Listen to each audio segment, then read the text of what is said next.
Welcome to this presentation about the CLI-MIC Pedagogical Plan. This project promotes the use of comics in the classroom to address climate change. A total of 5 videos will guide you through the main parts of the pedagogical plan, including a list of the most important terms, and 4 videos focusing on form, scenarios, perspective, and communication and discourse. This video will introduce you to the most important terms that are used to analyze and to work with comics. When working with comics in the classroom, students should be introduced to basic terminology to analyze the structure of comics.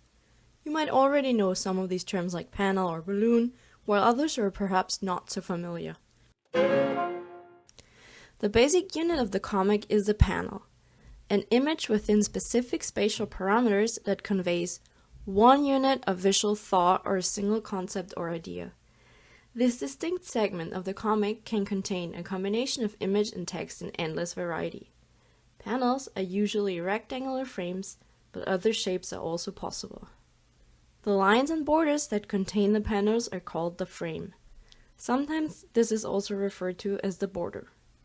The size, shape, and arrangement of panels each affect the timing and pacing of the narrative. The contents of a panel may be asynchronous, with events depicted in the same image not necessarily occurring at the same time. The readers have to use background knowledge and an understanding of panel relations to combine panels mentally into events.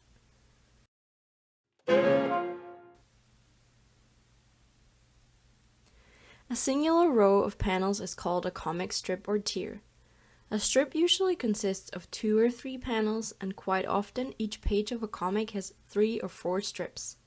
However, infinite variations are possible. The blank space between framed panels is called the gutter. While seemingly empty, the gutter is of central importance to the creation of the essential narrative elements. The gutter is similar to the space that divides one sentence from the next. There is always a certain amount of information that is missing from the narrative, and the comic works only because the reader is the agent who makes connections between panels that create the story.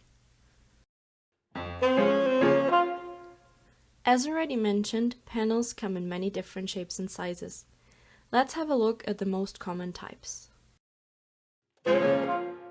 Panels where one or more or even all of the sides of the comic panel are open are called open panels or borderless panels.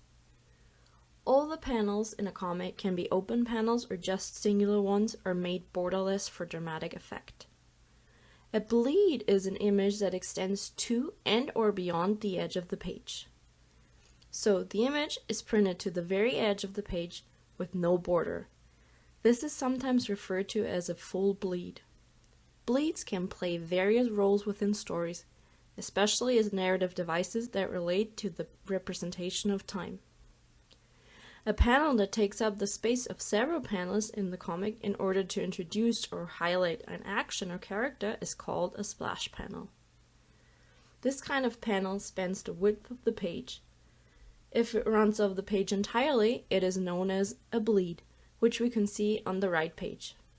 Splash panels and splash pages help introduce or give special attention to particular events.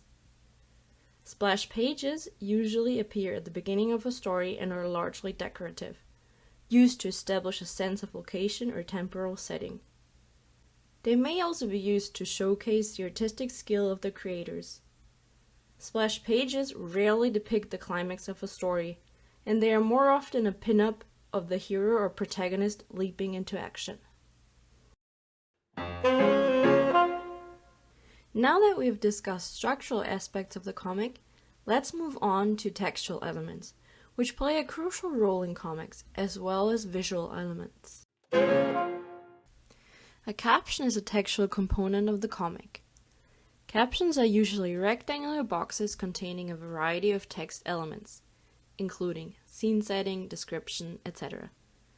The text in a caption appears in a box separate from the rest of the panel or page, normally to give voice to a narrator, but sometimes it is also used for the character's thoughts or dialogue. The second textual component of the comic is a balloon. sometimes also referred to as the bubble.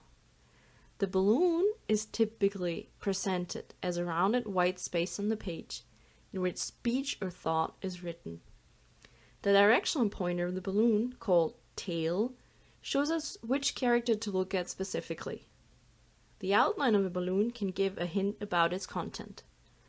A smooth line balloon is typical for speech at a normal volume, a broken line can denote whispers, and a jagged balloon can denote screaming, which is then called a scream balloon or burst balloon. In contrast to the speech balloon, which encloses external dialogue, the thought balloon shows internal dialogue, so the thoughts of a character.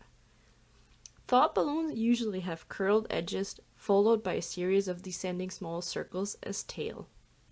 However, balloons are dynamic forms. Their shapes and functions can differ, and sometimes the character's thoughts are depicted in captions. Typically, the contents of the balloons are words, but this is not always the case. Typographical symbols might be used to replace swearing, indicate surprise, etc. Onomatopoeia are words that mimic sound. Their sounds usually resemble noises associated with the objects, animals, or actions the words refer to. These non-vocal sound images can be subtle to forceful. For example, the ring-ring of the telephone to a wham or bang, indicating an impact. Onomatopoeic words can appear in balloons or without them. Then, they are also referred to as special effects lettering.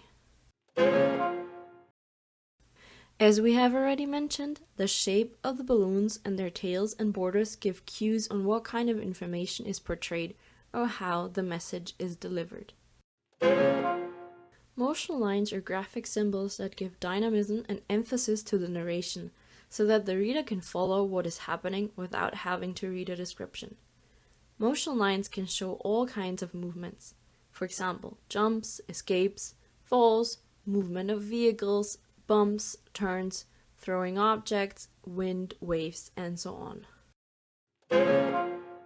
This term refers to pictorial elements emanating from a character, symbolizing the emotional or physical state of the character.